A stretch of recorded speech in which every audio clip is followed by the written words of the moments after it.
مجھے کچھ خبر نہیں تھی تیرا درد کیا ہے یا رب، تیرے عاشقوں سے سیکھا تیرے سنگ کے در پہ مرنا۔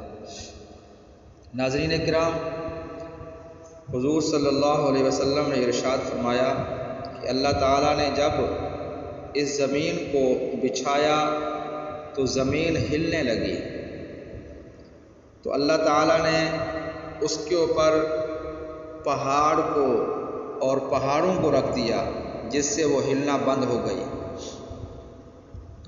فرشتوں نے اللہ تعالیٰ کی بارگاہ اقدس میں عرض کیا، یا اللہ، یہ جو پہاڑ ہیں ان سے بھی کوئی چیز زیادہ سخت ہے؟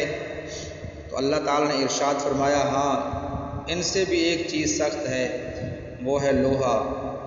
کیونکہ آپ نے دیکھا ہوگا کہ لوہے کی میخیں اور لوہے کی ایسی ایسی چیزیں ہیں جس سے پہاڑ ریزہ ریزہ ہو جاتا ہے۔ تو اللہ تعالیٰ سے پھر فرشتوں نے عرض کیا، یا اللہ، اس لوہے سے بھی کوئی چیز سخت ہے؟ تو اللہ تعالیٰ نے ارشاد فرمایا، ہاں، وہ بھی سخت ہے، وہ ہے آگ۔ کیونکہ آپ نے دیکھا ہوگا جتنا سخت لوہا ہو اس کو آگ پگھلا دیتی ہے، نرم کر دیتی ہے۔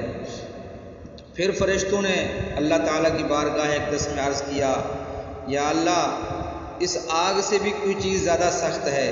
تو اللہ تعالیٰ نے ارشاد فرمایا، جی ہاں، آگ سے بھی زیادہ ایک چیز سخت ہے، وہ ہے پانی۔ کیونکہ آپ نے دیکھا ہوگا جتنا بھی آگ بھڑکی ہوئی ہو اس کے اوپر پانی کو ڈال دیا جائے تو پانی اس کو بجھا دیتا ہے۔ پھر فرشتوں نے عرض کیا، یا اللہ، اس پانی سے بھی کوئی چیز زیادہ سخت ہے؟ تو اللہ تعالیٰ نے ارشاد فرمایا، ہاں، وہ ہے ہوا۔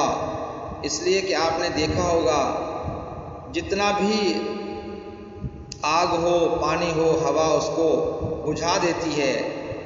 تو فرشتوں نے عرض کیا، یا اللہ، اس ہوا سے بھی کوئی چیز زیادہ سخت ہے؟ تو اللہ تعالیٰ نے ارشاد فرمایا، ہاں۔ پیارے آقا صلی اللہ علیہ وسلم نے ارشاد فرمایا، الصدقۃ رد البلا، صدقہ جو ہے وہ ہر طرح کی بلا کو ٹال دیتا ہے۔ اور ایسا صدقہ جو ایک ہاتھ سے دیا جائے تو دوسرے ہاتھ کو پتہ نہ چلے، دائیں ہاتھ سے دیا جائے تو بائیں ہاتھ کو پتہ نہ چلے، وہ صدقہ اللہ تعالیٰ کے ہاں بہت مقبول ہے۔ اور قیامت کے دن 7 قسم کے لوگ عرش اعظم کے سائے کے نیچے ہوں گے، جس دن کہیں سایہ نہیں ہوگا۔ تو وہ صدقہ کرنے والا بندہ، وہ صدقہ کرنے والا انسان، وہ صدقہ کرنے والی عورت جس نے صدقہ اس طرح دیا کہ دائیں ہاتھ سے دیا اور بائیں ہاتھ کو بھی پتہ نہ چلا، تو قیامت کے دن وہ بھی عرش عظیم کے سائے کے نیچے ہوگا، جس دن کہیں سایہ نہیں ہوگا۔ اللہ تعالی ہمیں ایسا صدقہ کرنے کی توفیق عطا فرمائے جس میں ریاکاری نہ ہو، دکھاوا نہ ہو، خالص اللہ تعالیٰ کی رضا ہو۔